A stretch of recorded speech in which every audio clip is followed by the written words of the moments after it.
Depuis plus de 10 ans, je m'intéresse au sauvage et à l'idée qu'on s'en fait. Ce qui m'a d'abord beaucoup touchée, c'est cette envie qu'a l'humain de constamment le représenter, l'avoir sous les yeux. Je me suis d'abord intéressée au diorama, aux zoos, aux animaux empaillés.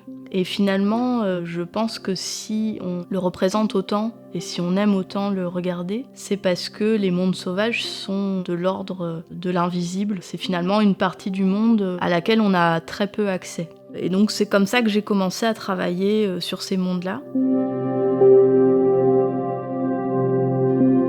Tout en poursuivant mes recherches, je suis tombée sur un article de la revue Diversity and Distribution qui s'appelait « Où sont les dernières forêts primaires en Europe ?» Et moi, cet article, il m'a fascinée parce que déjà, il expliquait qu'il y avait encore des lieux tellement naturels qu'on pourrait les appeler sauvages. Ces endroits qui sont très chargés en récits, qui sont une espèce de summum du lieu sauvage où on va rêver que l'humain n'y a jamais mis un pied.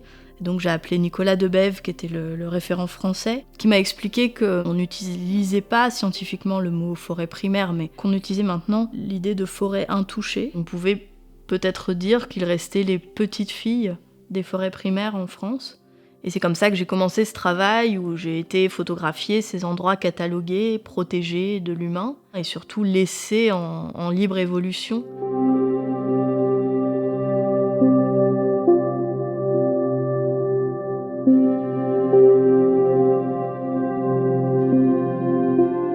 En faisant ce travail, je me suis beaucoup déplacée et surtout, j'ai forcément discuté avec les habitants et les habitantes de ces territoires. Et très rapidement, le premier sujet de conversation, c'est la forêt et leur rapport à cet endroit. On pourrait même dire les forêts, puisqu'elles sont très différentes en fonction de ce qu'on en fait. Et en fait, ce qui m'a touchée, c'est que très facilement, les gens que j'ai rencontrés ont voulu me partager les endroits qui leur étaient familiers et qui avaient une importance pour eux. Et je me suis rendu compte qu'au-delà des forêts qui sont préservées, cataloguées, insaisissables, il y avait aussi des endroits où tout le monde passait, mais qui étaient très précieux à cause d'une histoire ou à cause d'un individu qui va me faire découvrir tantôt un arbre qui est très vieux, qu'on dirait remarquable, tantôt un chemin sur lequel il est possible de cueillir des baies de genévrier, ou un coin très spécial pour les champignons, ou un endroit où on a passé son enfance. Et ces endroits, par le récit qu'on en fait, deviennent importants.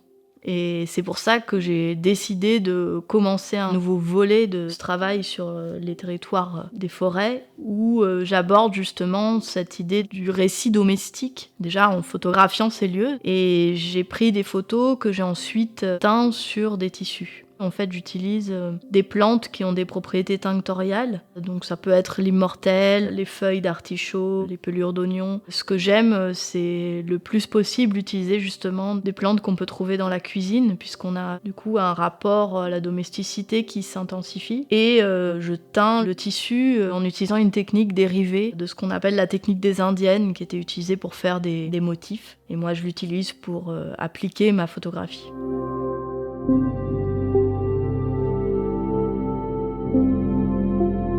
En résulte des grandes installations de plus de 100, voire 200 des fois tissus, qui sont comme une collection de ces lieux importants pour chaque personne que j'ai croisée.